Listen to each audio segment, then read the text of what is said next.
अस्सलामुअलैकुम वरहमतुल्लाहि वबरकातुहू। अल्लाह तबारक व तआला दे सोहने ते बबरकत नाम तो शुरू करना जेड़ा तमाम जहाना दा मालक है। तबदीलियों ते सजनों की हाल चाल है तुहाडा? ठीक हो? ते सजनों ते बेलियों भी गल है भी मैं आया सी लाहौर, ट्रांसफार्मर खरीदया आया, परचेज़ किया आया ते होया की है कि इत्थे आया आना तो ट्रांसफार्मर जनाब कह रहे हैं कि हाली थोड़ा जड़ा ना तैयार नहीं होया। वैसे है ट्रांसफार्मर तैयार होए पे ने, एक कंपनी है जी, ये इन्हां दी फैक्ट्री है जी। मैं सदीक सन्स वालियां दी लाहौर, तकरीबन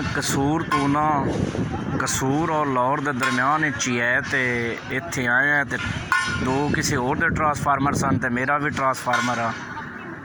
तो इन्होंने बड़ी मेहनत की भी ट्रांसफार्मर दे दिओ, लेकिन ये जेड़े है ना कह रहे हैं कि भाई ट्रांसफार्मर थानू जेड़ा है ना हाली नहीं मिलना। उनकी ये वजह है कि इंस्पैक्शन सर्टिफिकेट होंदा, एक लैटर होंदा है, जेड़े वाबड़ा वाले आके चैक कर देंदे ने इस मटीरियल नू, चैक करके तो वो पास करते हैं तो एक सर्टिफिकेट बना देंदे ने, लैटर बना देंदे ने, तो वो वाबड़ा वाले इन्हों भेजते हैं। तो जदों इन्हों को लैटर आ जाता है ना, तो उस तो बाद जेड़े लोग इन्हों को खरीदार होंदे ने, ट्रांसफार्मर खरीदते हैं, उन्होंने ये दे देंदे ने।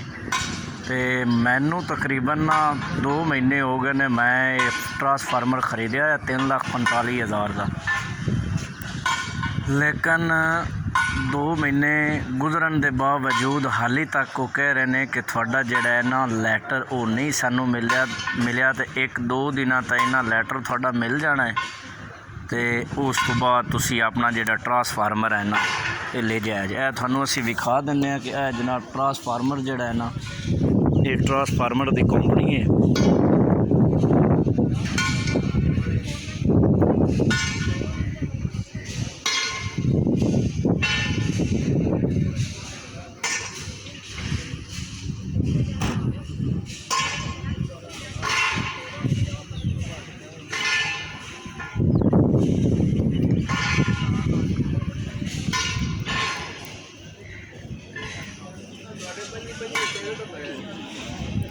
यार 3 तो पै ने, 2 दे रहे ने, 1 नहीं दे रहे, पता नहीं की वजह है। 2 देने